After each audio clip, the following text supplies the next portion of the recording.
हम समझने की कोशिश कर रहे हैं कि जो बीजेपी की कैंपेन कमेटी का जो स्वरूप है वो किस तरह से घोषित किया जाएगा। कल उसका आधिकारिक घोषणा होगी। बलराज जी, आपसे मैं पूछना चाहूंगी, एक समय था जब नरेंद्र मोदी ने 6 फरवरी एसआरसीसी में जाकर कहा था हर समस्या का समाधान विकास है, विकास का विकल्प नहीं है। लेकिन अब जो ये विकास डेवलपमेंट की बात पीछे छोड़कर हिंदूवाद की बात, हिंदूवादी होना, राष्ट्रवादी होना, हिंदू राष्ट्रवादी होना, ये तमाम शब्दावली का इस्तेमाल किया जा रहा है। क्या इस समय जो विकास का मुद्दा है वो पीछे छूटकर आरएसएस की भूमिका का दबाव लगातार बढ़ रहा है? क्या यही एक कारण है जो और सीनियर नेता हैं बीजेपी के, इसके कारण एक समन्वय नहीं बन पा रहा है? देखिए, मुझे नहीं लगता कि विकास और हिंदुत्व कोई अलग अलग चीजें हैं। मोदी जी ने जिस तरह से गुजरात में अपना शासन चलाया है उसमें कहीं से भी हिंदुत्व और विकास में न तो विरोध है और न दोनों एक दूसरे पर हावी हैं। लेकिन एक समस्या यह है कि मोदी कुछ भी करें उसी से बात का बतंगड़ बनता है। मोदी अगर कहें कि मैं सारे देश का नेता हूं, केवल हिंदुओं का नहीं, तो लोग कहते हैं कि मोदी सेकुलर हो गए। मोदी अगर टोपी नहीं पहनते तो मोदी सांप्रदायिक हो जाते हैं। ये जो राजनीतिक पैमाने हैं सभी दलों के अपने अपने, इन पैमानों को जब तक आप नहीं बदलेंगे तब तक सही दृष्टि नहीं आ सकती। और जहां तक राष्ट्रीय स्वयंसेवक संघ के दबाव का प्रश्न है, ये एक कपोल कल्पना है। संघ का कोई दबाव नहीं है। संघ एक सामाजिक सांस्कृतिक संगठन है, वो केवल एक विचार रखता है। अगर भारतीय जनता पार्टी के नेताओं को लगता है कि हमें इस विचार के अनुसार चलना है, अपनी राजनीति करनी है, तो करें। पार्टी वो स्वयं चलाते हैं, अपने पदाधिकारी खुद निर्णय लेते हैं, इसमें संघ का कोई दबाव नहीं है। और हिंदुत्व की बात कहना या विकास की बात कहना, ये दोनों में कोई टकराव नहीं है। भारत को आप प्राचीन काल से देखिए। नहीं, लेकिन हम कैसे समझे सर, गुजरात में जो आरएसएस है, एक समय कहा गया कि नरेंद्र मोदी ने भारत सोने की चिड़िया कहा जाता था और तब भी हिंदुत्व का प्रभाव था, तो आज दोनों चीजें विरोधी कैसे हो जाएंगी? आलोक जी, देखिए, ये नहीं ऐसा हिंदू राष्ट्रवाद की बात, पूरा सत्ता की पूरी कहने की सत्ता पाने के लिए एक तरह से पूरा ध्रुवीकरण हो जाए और पूरी तरह से हिंदू वोट मैक्सिमम मिले, इसलिए इस बात को संघ भी सामने आया है और उसके साथ मोदी जी भी उस तरह से पूरा खुल करके सामने आए हैं। मुझे लगता है कि इसलिए विकास तो ठीक है, राज्यों के विकास की बात वो जितना करना है वो कर चुके हैं और अब मुझे तो लगता है कि साफ साफ है कि उससे ज्यादा सीटें नहीं, सारे अडवाणी जी, सुषमा जी, राजनाथ जी बार बार यही कहते रहे हम प्रधानमंत्री पद के दावेदार इसलिए हैं कि ज्यादा वोट नहीं मिल सकते।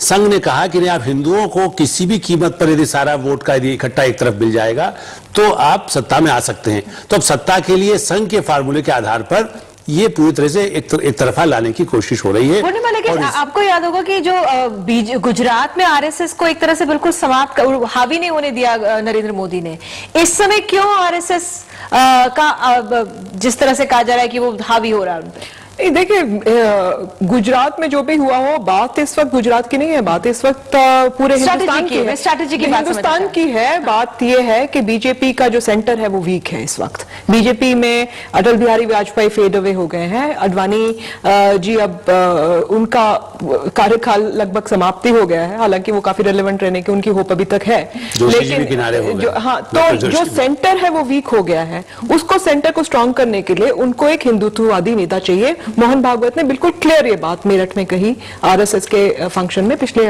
महीने में आप जाके देख लीजिए। तो एक हिंदुत्ववादी नेता नरेंद्र मोदी है, इसमें किसी को कोई शक नहीं है। उन्होंने खुद भी कह दिया है, मुसलमानों को उन्होंने कुत्ते का बच्चा भी कह दिया है। तो अब इसके अलावा कोई और आप बोल लीजिएगा, जब आप मुझे इंटरप्ट मत कीजिए। देखिए, इतना की भाषा आप प्रयोग करें, हम नहीं कर रहे, आपके नेता कर रहे हैं। आप देखिए, जब आपकी बारी आएगी आप बोल लीजिएगा, आप मुझे चुप मत करवाइएगा, है ना? ज्यादा तो देखिए, वो सबने पढ़ा, सबने सुना। अब जो आलोक मेहता कह रहे हैं, स्वाभाविक तौर पर मैं आपकी इस असेसमेंट को पूरी तरह आपकी जब आपकी गलत है, ये समाज को बांटने की एक प्रकार की कोशिश है, सामाजिक सामंजस्य और सौहार्द को बिगाड़ने का एक तरीका है। इस तरह से समाज के सामाजिक सामंजस्य और सौहार्द को बिगाड़ा जाता है। सामंजस्य को आपने बिगाड़ा है, उन्होंने जो कहा है, उन्होंने बड़े स्पष्ट तौर पर कहा है कि जाए, किसने क्या कोई किया? भी पशु आ जाए तो स्वाभाविक दुख होता है। मनुष्य है वो, हर मनुष्य को दुख होता है, आपको भी होता है, मुझे भी होता पशुओं से है। तुलना आप किसकी क्यों हिंदू आदमियों के कर रहे तो हैं? आप आदमियों की कर रहे हैं, लेकिन आप मुसलमानों की नहीं कर रहे हैं। आप इंसानों की गुजरात के तुलना दंगों के पशुओं से अंदर क्यों केवल कर रहे हैं? मुसलमान भाई नहीं मारे गए थे, गुजरात के दंगों में 300 के करीब हिंदू भाई भी मारे गए थे। मीना, लास्ट कोई भी कमेंट, मरे, उन्होंने लास्ट उसका कमेंट। दुख प्रकट किया, उसके दुख की भावना इस को तरह का समझने की discourse बजाय, ठीक है सर, उनके दुख की भावना को समझने की बजाय आप दूसरा देखिए 1989 के बाद जब राम टेम्पल का इशू लेके इन्होंने पूरा एक जोर लगाया, आरएसएस पूरी तरह उसके पीछे था, विश्व हिंदू परिषद, बजरंग दल, भारतीय जनता पार्टी राम टेम्पल के ऊपर, और बहुत इनको क्या कहते हैं वोट भी इनके बढ़े, बहुत बढ़े, पूरे नॉर्थ इंडिया में तो बहुत अच्छी तरह बढ़े।